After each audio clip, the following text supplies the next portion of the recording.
So, introducing you today, I'm gonna, do you want me to call it, okay, and you can correct me if I say it wrong, Besserat? Yeah, it's fine. Do you want me to call you Betsy? Whichever's easier. I don't mind. I think I'm around here, Besserat, Betsy, and is it Haptis? Haptis. Haptis. Yeah, okay. the last name's not too bad. It's always the first name that's a struggle. Okay, so Besserat, I'll say, also known as Betsy, Haptis, and Ezra Casey. Did I have that right? Okay, great. All right, I know you've both been on Community Voices before, so I'm going to still ask you a little bit about what you do here, but then we'll try to focus mostly on the event. So, Cool. Are you ready to go? I'm not going to start till you're ready. Are you ready? Thumbs up? Okay, cool. I'm striking out today. That's okay. Not every day can be a win. Okay. He's tired too. Oh yeah, I get it. Let's see. I'm gonna put your mic up a little bit. I'll do that. Before we get going here, I'm just gonna check these levels real quick. So, can you each, Betsy, we'll start with you. Can you say your name and where you're from? My name is Besserat Betsy Haptis, and I am from Springfield, Illinois. Okay. And Ezra, can you say your name and where you're from? My name is Ezra Casey, and I was born in St. Louis, Missouri. And I live here. So. Awesome. All right, those both sound really good for me, and I'm going to go ahead and get started. This is Community Voices on NPR, Illinois. I'm Vanessa Ferguson, and joining me today is Besserat or Betsy Haptis. Say it again. Besserat or Betsy Haptis and Ezra Casey. Thank you both for being here. Thank you for having us. Absolutely. So you've got this great event coming up called The Best Kept Secret, but we're going to kind of unveil the secret today and learn more about it. But before we do, can you just tell our listeners, if they haven't listened to your interviews before, which, by the way, you've both been on Community Voices, so they can definitely check that out. But if they haven't listened, could you kind of tell us how long you've been in Springfield and what do you do here? Betsy, we'll start with you. Sure. So, fun fact, Betsy's actually my middle name and not a nickname. Like, yes. It's literally on my document. Yeah, it's pretty cool. But you do go by Betsy as I well. do. Yes. Yeah. So what do you do here in Springfield, and how long have you been here? So I was born and raised in Springfield. I was living in California for a few years, and currently I am an entertainment consultant. So with that, I do talent booking and management, event production, and entertainment consulting. Yeah, that sounds like a really exciting career. Do you get to travel a lot? I do. Yeah, where do you typically go? I imagine you're probably in LA, New York City. Yeah, I mean, wherever the job is. I mean, LA, New York, Chicago. Wow, that's awesome. That's really exciting. Ezra, what about you? How long have you been in Springfield? I have been in Springfield probably almost 30 years. So I moved here after high school, and I've been here since. And you said you're originally from St. Louis? Yes, area? I was born in St. Louis. Graduated high school from Alton, Illinois, and right after Alton, moved here and haven't been anywhere else to live yet. But I call this home, so this is definitely home for me. Yeah, for sure. So what keeps you busy while you're here in Springfield? I work for the school district full time. I also am a musician, part time, if you will. I also I work for Pleasant Grove. I am minister of music there, and so I have a responsibility to that. And then I just also play in a few different bands, and that's pretty much the gist of it. Besides taking care of the kids. Yeah, well, that's like its own full-time job, Right. Well, it makes sense that you're a musician because that is what we're talking about today is music. So what is best kept secret? I'm sure everybody's wondering, what is the best kept secret? Betsy, can you tell us what that is? So Best Kept Secret in itself is a collective of talent and creatives who have the common goal of like creating new opportunities for people to come together, network, collaborate, and jam. And what we have coming up is called the Best Kept Secret Live Jam Thanksgiving Edition. So what can people expect when they go to a jam? I'm not quite sure if people know what to bring or what to do. Like, what typically happens? So at the jam, it's pretty much an open invitation for musicians, vocalists, talent to come and share their gifts. There is no rehearsal, there's no set list. It's literally like free-flowing creativity.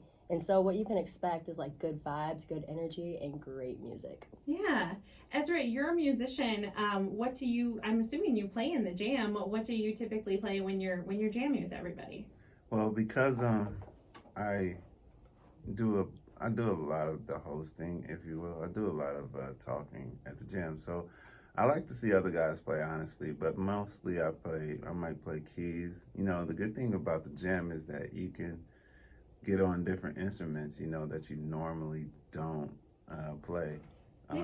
Me, myself, I'm a drummer at heart. You know, I may not be that good, but I still love to play. So I definitely hop on the drums every now and then. And then, you know, some guys get on bass and then hop onto the keyboard or to the drums, you know, the guitar. You know, we love to see that at the jams. So Yeah. You know, it's interesting because you said that this is nothing rehearsed, but, you know, as a musician, Ezra, you know, too, that, like, everybody has to be playing in the same key. So as host, how do you make sure that everybody's, you know, in the same key, that they're not kind of going off on a tangent on their own rhythm? How do you keep that controlled? that's a good question. So, you know, it's a jam. So, you know, you start off by, hey, give me, you know, a drum beat. You Okay. know, give me a funky beat or a blues beat, you know, whatever type of beat. So you might start off with something like that, and then you tell the guys, you know, hey, give me a nice riff in E flat or E minor or something like that, you know, guitar riff. And so then right off the bat, you know that the song is going to be like an E minor. So basically, you know, me myself, since I am like a, you know, music director for a couple different bands, I definitely kind of know how to direct and, you know, show guys what is needed. And then from there, you know, they can take it wherever, you know, they feel it needs to go, or wherever they, you know, want to, really. It's a Yeah. jam. So it's nothing like, you know, it's not a specific song. You know, we might do something, you know, Stevie Wonder or Journey or Steely Dan tune and do it completely different from them. You might hear the words to that song, but, you know, to a different beat or to a different chord structure.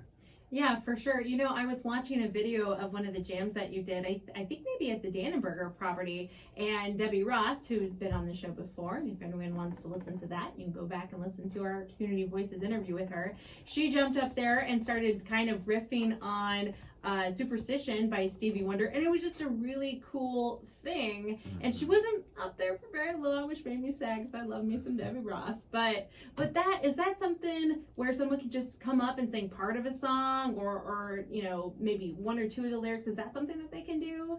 Most definitely. I think that is more welcome than anything else, honestly. I would rather see something like that, and of course, you know, it's all dependent upon, you know, what Betsy's vision is, but I definitely see that happening at the jams. You know, you come up, you may, you know, have a song in mind that fits with another song, completely different song. Oh yeah. And that's okay. You know, it might be the music to Superstition, but you may have lyrics from, I don't know, Off the Wall. I don't know. Yeah. So, yeah. That's cool. Now, Betsy, he said something about your vision. So what is your vision for the event? What would you like to see happen? I mean, essentially what the vision is to bring people together to do something different. So, like, you can go and see people in their bands, their organizations, their churches playing and, like, doing their thing. And that's cool. But with the jam, the objective is to bring, like, those different people and put them in, like, you know, different combinations or different scenarios. And then again, going back to the whole, like, no rehearsal, no set list, it's just free-flowing. And so to piggyback off of what Ezra said, like, we do have people come up there and sing. I mean, you might have someone singing lead, and then other people jump in and do backgrounds, and then next, you know, it's like they're playing popcorn, and then there's cool harmonies, and even like the mashing up of tunes. Yeah. It's just, it's so free-flowing, and it's fun. Like, there's no like limitation or restriction. And then the other part is it's an opportunity for people to like step outside of their comfort zones. Yeah. So like, if you typically sing lead, maybe you want to sing background, or if you typically play a specific instrument, you know, switch it up. And we see that often at the jams. So essentially, I mean, it's just an opportunity for people to do something different. It's a safe place. it's welcoming, it's inviting, it's fun, and a good time. Yeah. Do you notice that people sometimes start forming bands together following the jam? Like, hey, I harmonize really well with you, our voices blend. Does that happen?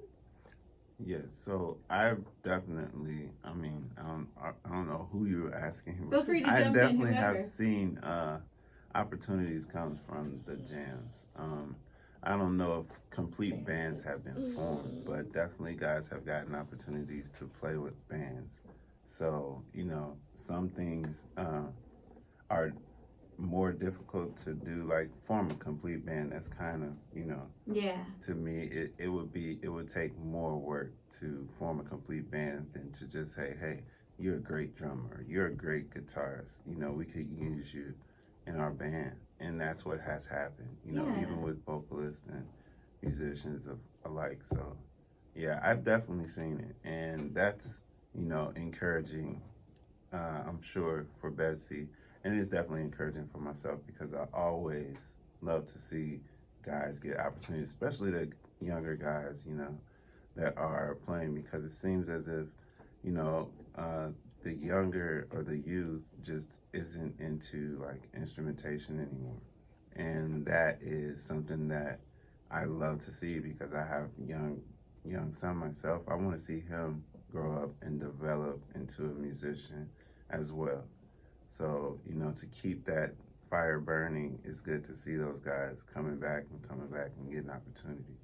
Yeah, for sure. You speak on something that I feel really strongly about. Is when I was little, I was learning piano, and I got burnt out so quickly because I was only told I was able to play classical music, which to me it wasn't my thing at that time. It was good for learning technical things like fingering on the keyboard, but it wasn't what spoke to my soul. And like, if I was able to play pop music or Elton John or Billy Joel or something like that, I probably would have wanted to stick with it. So I think it's really cool that, like you said, having young people come out and really embracing that musicianship and learning those instruments and seeing, yeah, I can play cool things, even though classical stuff, we still have to learn how to play that too. We get to get good at our craft, but Most definitely. learn to have fun with it as well, I think is what we're talking about, and I love that. It has to be some type of balance to keep, you encouraged, if you will. So I think that's important with kids, pretty much with everything that they do. Keep them encouraged with a balance, a healthy balance of good and discipline, because the theory of music, which is, you're getting lessons and you're learning fingering, you're learning how to read notes. That's important as well as, jamming out and playing what you want to play and being able to hear what you want to play. I think that's, the balance that we all need, so. Yeah, absolutely. I have one more question about this jam before I go over some of the more details of the event. I watched this video where one of the ladies, she had everybody modulate the key. Now, how did that happen? How did she make that happen? How do you do that? How do you get like so in the zone with everybody that everybody knows, okay, now we're modulating? Do you think so? Did I watch a video where that was planned, or does that actually happen in the jam? Oh, I bet it has happened. I'm sorry, I'm doing it. It's okay. I mean, anything happens. And so, like, you have anyone from, like, amateur to professional. I mean, like, I joke and say, like, whether you've been doing it 10 years or 10 minutes. And so it's a free-for-all. But, like, with a lot of these people, like, they have played together in different settings. And then some things are just, like, common with communication in music. And so, I mean, it could have been something as simple as, like, maybe a signal. Or maybe she said something to the musicians really quick. I mean, there's no telling, but it definitely happens. And it's so cool to watch. Like, that's the magic of the jam. Yeah, for sure. I was kind of blown away. I was like, I can't believe that just happened. I don't know how I would make anybody do that and follow me that well. Now, let's talk about some of the technical things, which is backline is provided. And I first read that and I had to Google what that meant. So, Betsy, can you tell us what backline means? I had a feeling people would wonder what that was, so I put like the frequently asked questions on there. But essentially what backline is we provide the equipment necessary. So there will be amps, we'll have keyboard, I think organ, drum set of course, and we encourage musicians, like if you play strings or horns, to bring those. And then we'll have like microphones and a PA system. So essentially musicians, bring your instruments, vocalists, bring your voices, and be ready to jam. And I know some people may be thinking this is any instrument welcomed at this event? Like, what if somebody wants to bring in their oboe or French horn? Have you ever Bring it. seen anything like that? I mean, we've had horns, saxophone, trumpets, but that's The about the common extent of it. horns. Yeah, the common horns. But I mean, Sure. we welcome it all. Like, this is the opportunity for Most that. definitely. I love that. I love that so much. So, how long has this event been going on, and how many people typically come to it and jam with you all? Well, we just celebrated our 1-year anniversary on September 19th. This will be our 6th jam, and I'd say, I mean, collectively over time, we've had hundreds of people come through. And it's been cool just to see like the versatility and like different people and different walks of life and different genres and different ages. Another thing the jam does is definitely like bridges the gap. Yeah, for sure. Now, I know some people are listening to this going, I'm not going to jump in, I'm not going to sing, I can't play an instrument. Can we come and just watch? Absolutely. So what are the details for that if we want to just come and hang out? Is there a certain time? Is there any cost? Where do we go? Just come and show up. It's free entry, all ages. We do ask that if you want to participate in the jam as a musician or a vocalist to fill out the RSVP, which is located on the website, goodnewsent.biz. Once upon a time, the jams were a private event, but now that it's become public, you know, we don't know everyone, so it is helpful to have that RSVP. That way we can make sure we get you in the mix. But yes, to answer your question, if you want to come and watch, come on out. Okay, cool. We can take a break here in a second. Do you have something? Do you need to say something? It's okay if you do. Is everything going okay? He says, when do I get to do this? We'll have you jump on here in just a second, okay? I'm going to ask a couple more questions and it's going to be all you. Sound good? Okay. Okay, cool. Okay. So, and then one more time, could you give us the location in case people are wondering, you know, where it is? Sure, so it'll be at Abundant Faith Christian Center located at 2525 Taylor Avenue from 3 to 6 p.m. on Saturday, November 20th. Excellent. And if for some reason we happen to miss this one, do you think you'll have some more jams? I know you said this was the 6th one. Where can we go to kind of keep up with that and make sure we don't miss anymore? Sure, so there is a community on Facebook called the Best Kept Secret Live Jam. And then also on the website, goodnewsent.biz, you can find more information and stay on the lookout for when the next one's coming up. Absolutely. Well, this has been really cool. I kind of wish like we would have brought some instruments and would have jammed ourselves, but you know, Ezra, actually I see you looking, and that would have been a terrible idea. So maybe if you just played for us. But Betsy, Ezra, I'm so glad that you were able to come here today on Community Voices and talk to us about the Best Kept Secret. And thank you so much for joining us. Thank you. My pleasure. And now we need to get our friend Colin up on here. Okay, let's see. You ready? Do you bud? have any Does he have any headphones? You can There's some. toss him some headphones and he can. Do you have them? Okay, perfect. All right, I need to interview you, sir. Uh-oh. Oh, it's all, yeah, it's the if you just tighten it, yeah. These things are not the best. Okay, Colin, are you ready for your interview? Good up, buddy. Okay, you ready? Yeah. Okay. So can you tell us your name and how old you are? My name is Colin and I am 5 years old. Okay, and what's your favorite TV show? My favorite TV show is PJ Masks. Oh, I don't know that one. What happens in that one? There's I really can't explain it. Okay. What about Power Rangers? Do you like the Power Rangers? Yeah. It's very talked about by a lot of people who the best Power Ranger is. So can you, Colin, give us your opinion of who the best Power Ranger is? It is the Red Ranger And why do you like the Red Ranger? because it's my favorite color. Oh, well, that's a great reason. Red's a great color. Is there anything you're really excited about for Christmas? I'm gonna get presents and I'm gonna get a smartwatch. Oh, wow. Anything else? No, that's it. That's a pretty big gift if that happens. So, do you like it when it's snowy outside or when it's sunny? Snowy. You do? Okay. Well, I'm really excited for you because I have some news for you. It might snow on Sunday.